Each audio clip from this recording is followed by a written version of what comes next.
aad baa mahadsantiin horta runtii dee anigu iskumaanaan ogeyn in saxaafadda la celiyo labada waxaan isku ogeyn in la soo daayo saxaafadda in saxaafadda la soo daayaan isku ogeyn oo tifiyada la soo daayo waxaan ku dhowr jeer waa idinkii la soo hadlay waxaan ku soo daaya runtiina waxay dee in dee sidii caadi ahun dee magaranaysa sidii awalba dee saxaafadda uga qayb qaadan jirtay dee xil wareejinta ilo xil wareejin bay ahayd magaranaysa la soo daayo wax la fajabana meeshii anigu ma kamaan odhan iminkana odhan maayo waxa weeyaan dee waxay ahayd xil wareejinba waaba xil wareejinba hadduu qofku doonaya t v inu ka hadlana dee xilli kasta wuu ka hadli karaa markaas sababta laydinku diiday maan fahmin runtii anigu waxaan ka sheegay meesha wax kale kamaan sheegine waxaan ka hadlay un taariikhdeydii in 2002 lay doortay golaha deegaanka ee Hargeysa oo ay ahayd taasi shaqadii ugu horreysay dowladda aan u qabto markaa doorashadii ahayd markaa 2003 baa kow noo ahaa markaa sanad markii la shaqaynayay inaan halkaa iska casilay baa sheegay sababta soo casilay inay ahayd saluug aan salugay markaa golihii deegaanka markaa jiray markaa sanad markaa halkaa waxaan ugu yar jawaabay qolada dee kaftankaan isku yarshidno uu degdegay dee lahaa cabdimala uu yar degdegayo uu yar cadhooday baan lahaa maan degdegine qoladaasiba 10 sanay joogeen meesha oo sanadkii ugu horreeyaan iska casilay 9 sano dambe sii joogeen iscasilaadiina way iga diideen axmed maxamed xuseen madaxweyne hore ayaa soo qoray warqad oo xisbiga kulmiye ahaa baa soo qoray gudoomiye ahaa inuu iga diiday iscasilaadii golihii deegaankuna way ku raaceen waxay dhahdeen annaguna maanaan ka yeelin runtii dee sidii baan kaga mid ahaa laakiin haddana umaan tegi jirin marka de waxaan doonaya halkaa inaan ka tusaaleeyo markaa haddii aan degdegey dee 9kii sane dambaan u tegi lahaa umaan tegi jirin maalin baan malaa u tegey oo nin aan saaxiibnahay igu yidhi gudoomiye ku-xigeen baan u ordayaaye kaalay codka sii gurigu isaguna igu yimi maayar ku-xigeen baan doonayaa buu yidhi gurigu subaxdaa igu yimi waan raacay codkii baan soo siiyey waa codkayga u shaqaynayey moogta 9kaa sano xildhibaan baan ahaa codkayga u shaqaynayey kamana hor wareegin nin ka mid a ragga xildhibaanada ahaa ayaa anuu indhaha taagtaagay wuxuu igu yidhi maaleen macmacaan layna soo gallee cabdi oo la qabso macmacaanlaha dhankaaga markaa dee macmacaankuna wuu jiro 9kaa sano waan u tegi lahaa dee macmacaanlaha dhankayga ayaan dee tuubada gashan lahaa 9kaa sano markaa qolada doonaysa inay tashuush geliyaan iscasilaadeyda intaasaan u sheegi lahaa odhan lahaa halkaasaan aan xildhibaan ka haya 9kaa sano macmacaanka la boobi lahaa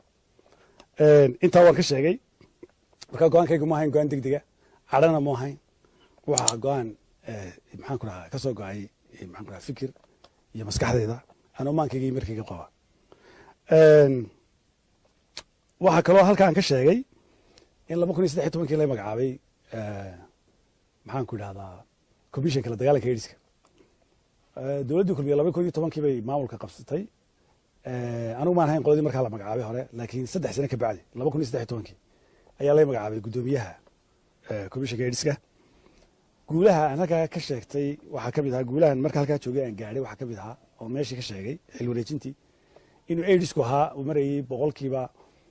1.1 1.1% waxaan gaadhsiiyey markii aan ka tegayey meesha oon hoos u riday 3 point baan hoos u riday waxaan gaadhsiiyey 0.7% 0.7% baan gaadhsiiyey waxaa markii dambe lai soo bedelay wasaaradda waxbarashada halkaasoo DG ka ahaa halkaas shaqadu aad bay wasaarad aad u ballaaran bay ahayd guulahan ka sheegan kara halkaa waxaa ka ugu weynaa qishka oon la dagaalamay oo runtii arrin sahlan may ahayn wasaaradduna umay habaysnayn qaabkaa laakiin waxay nagu qaatay waqti dheer waxaan halkaa ugu mahadnaqayaa cabdilaahi dheere wasiirkii hore maxaan ku dhaha waxbarashada oo runtii aad u soo dhoweeyey marka fikraddaa keenay isaguna ila qaatay fikirka anaa lahaa laakiin wuu ila qaatay runtii wuu ila hirgeliyey policy buu ka dhigay isaguna xafiiskii imtixaanaadka isna u mahadnaqay xafiiska imtixaanaadka isaguna runtii ilaa iminka qishkii halkii ka wada la dagaalankiisii waan u mahad celinaya xafiiska imtixaanaadka iyo gudoomiyahoodaba sidaa ay hawshii halkaa u wadan way hawl qaran ba ahayd hawl cabdi ku xidhanna ma ahayn hawl qof kale ku xidhanna ma ahayn iminkana inagoo banaanka jooga anoo banaanka jooga diyaar waxaan idinkala shaqeeyo waayo tayada waxbarashada ka sheekayna halkay ka soo bilaabaysa halkaa markii dambe waxaa laysoo bedelay wasaaradda qorsheynta 2 dowladood dhexdood baan ku dhacay dhowr bilood dowladdii horaa iyo dhowr bilood dowladda cusub ah marka waxa weeyaan iyada waxqabad markii hore dhowrkii bilood hore doorashooyin iyo waxba lagu jiray dhowrkii bilood dambana dee wasiirro cusub iyo dowlad cusub iyo isla qabsasho iyo marka halkaa dee achievement aan ka sheegto ma garanayo laakiin achievementka keliya ama guusha keliya sheegi kara waxa weeyaan inaan maxaan ku dhahaa shaqadii aanay hakad gelin doorashooyinkii iyo dowladihii isbedelayey ee dadkii macmiishaha iyo hayadihii aan u shaqaynaynay ay sidoodii maxaan ku dhahaa shaqada u socoto oo aanay wax hakada gelin taas baan odhan karnaa guul bay ahayd waayo xilli waxay ahayd runtii dhibkiisu aanu yaraynayo isbedelkaa dhacayay haddaba aniga su-aasha ugu weynay taalaan u galay markaa waxaan ka yidhi xafladdii xilwareejinta aniga su-aal aan cidna u oolin baa ii taala su-aashaas waxa weeyaan maxaad su casishay taa waxaan ka yidhi weliba qolada saxaafadda waxaan ka yidhi intii aan horaan idinku sheegay aan ku joojino waayo haddaan imika haddana wax kala sheego haddana way sii furmaysaa su-aalo kalaa sii furmaya curiosity-ga iyo maaragtay had iyo jeer dadku inay waxisi sii weydiiyaana ma dhammaado markaa taa waxaan idhi halka intaa hore haynaga ekaato oo yaynaan wax kale sii fadhfadhin haddaba walaalayaal anigu waxaan idiin sheegayaa in wax khilaafa oo naga dhexeeyey oo meesha naga dhexdhacay aanu jirin ciddii ay ashkataysay wasiir ku-xigeenka buni ayaa ila soo hadlay habeennimadii wuxuu igu yidhi waa inagii duhurkii wada joognee maxaad igu sheegi weyday bui khilaafkan idinka dhex dhacay khilaafkan dee gaadhay ilaa xagga sare waxaan ku idhi de mabaan ogeyn ba anugu wax khilaafa oo naga dhexeeya oo meesha arrin dee aanu ku kala kacnay oo dee af naga xumaaday ama dee aanu isla afgaran weynay oo dee heerkaa gaadha mabaan ogeyn baan anugu markaa ku idhi marka runtii dee waxa weeyaan waxaan halkaa markaa in yaroo kaftanaan ka sheego waxaan idhi qolooyinka waxaan idhi maaragtay had iyo jeer dee markuu qofka siyaasadda la iskaga jiro aniga waxaan idhi dadku dee ima dhamce dadku way wada jecel yihiin laakiin dee in yaroo waxa jirta kugu shidaysa moogta dee colaad caynkaa sameeya lakin waa la isku yar shidaa moogta marka waxay idhahdaan cabdimaqiiq buu isku qarinayaayoo waxbuu kharibo iscasilaadani waxaani muu ballanta sugo ballanta muxuu sugi waayey qiiq buu isku qarinayaa kuwaana waan u jeer jawaaba waxaan idhi anigu qiiq isku qarin maaye lacag maan xadin malaa taasi ba ujeedaane waa kan wasiirkiina fadhiye anigii wasiirkaa saxeexna jeeg kastoo ka baxaya meesha labadeedaa saxeexna markaa xisaabaadkanay martaa xisaabiyaashina waa kuwaa fadhiya marka horta taa ka bogsada maan haddaad taa ii quusinayseen ta labaad dee markii aan iscasilayey horeba aan golaha deegaanka iska casilayey maqiiq baan isku qarinayey ya qofna imuu eri karayn xildhibaan baan ha xataa imika xataa xilka waa laga qaadi karaa marka cid xilka iga qaadi karaysiina may jirin haddana weliba markii dambe iscasilaadii waa laga diiday haddana kamaan hor wareegin markaa qiiqan isku qarinayey dadka ha u sheegaan maalintaana kaftan yaroo kan halkigeedan ka sheegay oo ah waxaan idhi ninka dhalinyarta aan ku wareejinayo cabdirashiid aan ku wareejinayo dhiijiga ya waan soo dhaweynayaa waa da'yartii aan macallinka u ahaa biology kalena waan dhali karaa xilasaamad halkiisaa jooge anigana waan ku idhi qolooyinka dowladda imika ku jira xukuumadda ku jira kuwa 65 ka weyn way dhali karaan baan ku idhi biology kale way dhali karaa xilasaamada jooge marka waxa weeyaan waxaan idhi markaa haddii dhallinyaradii aan soo dedejinayno annagu waan soo dhaweynayna oo annagu aad bana soo dhaweynayna waayo aniga de waa ardaydaydii waxa weeye waa dadkaa dee magaranaysaa shoodhayaashaydii haddii kale waaba dadkaa dee aan dhali karo haddaba annagana kuwana dhali karaa 65 dheeraadka ah nin maalinto la magacaabay arkayo lahaa maxaan ku dhaha 70kii baan ka baxay secondariga dee kuwaasi ha baneeyaan meesha marka waxaan sidii loo kala horreeyey dee kuyuu rasada way isriixaysaaye dee kuwaasi meesha ha baneeyaan baan idhi dabeedna yararkana aan soo dedejino haddii kale dee waxaan ku idhi ma inta dhexaa markaa loo jeedaa markaa haddii meeshii 70 jiradiina joogaan dhalinyaradii 30 jiradiina meesha la keeno marka ciddan feedhaha la isugu celinaya waana dadkii dee waddankan dee usoo dagaalamay bay u badan yihiin dadka caynkaasi runtii odayaasha 70 jiradii qoriga maalintii waxay u dhiibeen dee annaga inoo dhiibeen snmt iyagu taladay lahaayeen go-aanka markay gaadheen in siyaad barre la dagaalamo ciddii qoriga loo dhiibay waddanka xoreysay dee annagan da'deeda ahayd dee saasaan ujeedaa marka runtii waxaan halkaa ka yidhi dee faras in faras out sidii loo kala horreeyey dee ha loo kala horbaxo ya markaa dee taasi macquul bay noqonaysaa marka intaas bay ahayd waxaan meesha ka yidhi aad ba umahadsantihiin way mudane cabdi cali jaamac aqoon-yahan ayaa tahay hadda in muddo laga joogo barta aad ku leedahay facebooka ayaad sacsiyaashaada inaad xilkii ka tagtay aad ku shaacisay weer dadka somalilan iyo dad badan bay isweydiiyeen ayaad halkaa ku qortay war kuguma seegana ereyga aad halkaa ku qortay waxa haatan mid ka soo qaato wasiirka ha u mareexaynin weedhaas oo dad badanna si u tafsiirsheen arrintaas bal yaro faahfaahin horta badriyo aad u mahadsan tahay runtii qaar baa horta dee wax walba dilaala moogti anigu kelmaddan aan markaas kelmaddaa lahaa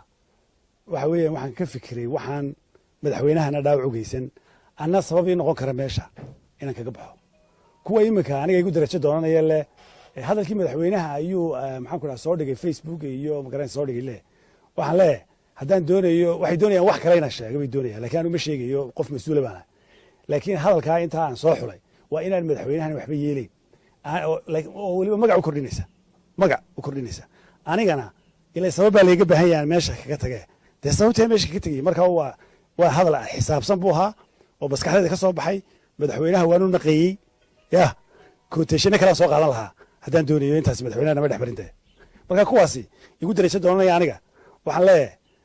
shalayna waxba maydaan tarayn markuu cidlada jooge iminkana hadduu halkii xaaladda ilahay soo celiyo anuu baa hiilin lahay waxba maydaan tarayn imika waxba aniga igu darajo doonana si fiican wasiirka ka waran wax khilaafabayd ka jira ama arrintaada wasiirka ma la xidhiidha waaniga ku yidhi wax khilaafaba maanaan ogeyn waaniga ku yidhi wasiir ku-xigeenkaaba habeennimadii la soo hadlay markay iscasiliyey marka madaxweynuhu waxaa tiri wasiirka kaa cabanaya buu yidhi sidaas miya ha wasiirka kaa cabanaya buu igu yidhi laakiin waxa weeyaan dee wax khilaafa maan ogeyn baan ku yidhi wax khilaafa maan ogeyn anigu dee waanigii kuu sheegay in magaranaysa habadee laygu lahaa maxaad noogu sheegi weyday dee igu lahaayeen madaxdii kale wasaaraddu daan idhi dee maxaan ogaayen dee kuu sheega wasiirka sidaa kama istaabaxday si fiican baan isu salaanay runtii dee wakti badan ismaanaan helin laakiin si fiican baan isu salaanay dee ismanaanaan dhaawicin runtii oo dee waxaanu hadalka inaynu isku dhaawacnana taana wuxuu kaaga ashkatay madaxweynaha ma weydiis may wallahi wakti badan ismaanaan helin hadalkana iskumanaan dhaawicin si fiicanna waan isu salaanay dee wax mashaakiloo meesha jirin ma jirin aqoon-yahan wararka kale ee suuqa ku jira waxaa ka mid a in madaxweynuhu hore kugu ballan qaaday wasiir oo arrintii madaxweynaha aad ka weyday arrintaa awgeed aad isku casishay sidaas miyaa ballanqaad ma ahan runtii ballanqaad ma odhan karo madaxweyne wey ballan qaaday ma odhan karo laakiin waan ka rajaynayey marka waa ka mid frustrationka ka mid baahayd niyad jabka ka mid baahayd ugu dambayntii aqoon-yahan ayaa tahay bal sideed u aragtaa xukuumadda oo dhalinyaro u fara badan iyo ood imika ka tagtay iyo fariintaa dardaarankuba maxay tahay dhalinyaraba badnee waxabayba ka badan kuwii kala meesha waxa iska soo buuxiyey imika 70 jiradii kuwaasaaba ka badan imika dhalinyarada waan soo dhaweynaynaa laakiin waxa weeyaan 70 jirada waxaan leenahay dee nin weynna dee ma odhan kartid ka tag meeshii madaxweynaha isaga waa la doorto isaga dee madaxweynaha kama hadlayo laakiin waxaan ka hadlayaa kuwa kale meesha iska soo buuxiyey ama laga soo buuxiyey kuwa waxaan leeyahay meesha ma lihidin dhalinyaradii baa soo degdegtay iminka degdeg bay dhalinyaradu u korayaan technologygii baa jira aad bay wax u barteen way soo degdegayaan dee hore usii qaata bustayaasha baneeya meesha dee annaga halkaa le wasiiradu annaga idinku la taliyaal baati idi eri mayno odhan mayno dee rag waaweyn oo ku dhali kara ma odhan kartid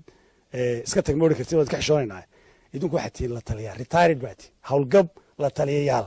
annagaa le halkaa da'dayadaa le anigaba cabdihaan maaha da'dayadaa le dhalinyaradana markaa dhiijiyada iyo ha soo galaan iyo hawlaha ha soo galaan iyaguna sidaa weeyaan haddii la doonaya in consistent la noqdo kelmadda consistent ma taqaana war maanaya af soomaaliha waxay ku noqonaysaa consistency maxay af soomaaliha waxay ku noqonaysaa ugu dambayntii waxaa jiray dad dhaliirsan in iscasilaadaada aad facebooka kusoo gudbisay oo weliba weedhaabaad isticmaashay waan ka tegey oo cara ku jirtay bal facebook horta maxaad ugu qorteed media hawlaha wallahi media waxaan hadalkaa tarmaya anigu idinka waxay ga cawday media dee halkaasay ka qaateen horta warkii saxaafadda iyo websiteku iyagoona weydiin ayay halkaa war ka qaateen cidda keliya ku dulmanayd iga cabatay tiifiyadaha ee tiri dee annaga maxaad noogu samaynaysaa iyagana xil wareejintaan idinla doonayey xil wareejinta ayaan idinka idinku talagalay maantana waan ka xumay in laydin diido runtii waa sababta imika idinku soo joogsada warkaydiisii iminka halkee kuu xigta siyaasaddii waad og tahay wasaaraddii adiga iska casilay haddaba agaasimihii guud halkee kuu xigta dhinacan wallaahi dee qof waxyaaba badan buu ka shaqayn karaa kulley de waa inaad ka shaqayso intaad nooshahay de waa inaad lafahaagana u shaqaysato waxaad dadkaaga u tari kartana u tarta anigu horeba dee macallin baan ahaan jiray imika waxaan dee dhalinyaradan la wada magacaabay iyo badidooda iyo qaar badanoo ka mid ah runtii iyo dee waxa waddanka ka shaqeeya ama hay-ad ha u shaqeeyaan ama shirkad ha u shaqeeyaan dee waxweye waa ardaydaydii bay u badan yihiin aan dee weliba da ahaan ardayga ugu ahaa macallinka ugu ahaa macallinna dee marna waxa weeyaan dee waa qofka da ahaan macallin uma tihid qofka macallin waad noqon kartaa adigoo isagoo kaa weynba lakin waxaan sheegaya da ahaan baan macallin ugu hayba marka runtii dee waxa weeyaan dee wax soo saarkayga aad bu badnaa anoo xil haynba oo waxaasoo dhan baanu soo saarnay runtiina dee nina kama yeelayno maanta in magaranaysa annaga carruurtayada nagu diro waanu soo dhaweyneynaa aad baanu soo dhaweyneynaa cidda meesha magaranaysaa runtii dee sida loo kala leeyahayna dee waan arkaya political demographiga in la khalda maaha waxaa loo yaqaano political demographiga in la khalda maaha age wise waa inuu noqdo ecosystem waayo waxaa jirta da'da dhexe dee waxaa jirta waxaanay kuwaasi ogeyn waaweyn ayaanu inagu ognahay kuwan yarna aanay ogeyn baanu dee ognahay marka rasada dee haddii dhexda laga saaro way dubaysaa rasadu dee ugu dambayntii wasaaraddii aad hadda iska cadishay oo dadka qaar dee kuwa arki kara amaba arrintaas madaxweynuhuba siduu kugu soo jeediyay inaad wasaaraddaadu caqabad ku noqon karto wasiirku maslada wasaaradda u wadi kara wallahi taas daanu kama jawaabi karo dee isagaad weydiinaysaa iyo ciddii magacooda weydiinaysaa aflagaaday noqonaysaa hataa intaa ka jawaab aad iyo aad iyo maasanta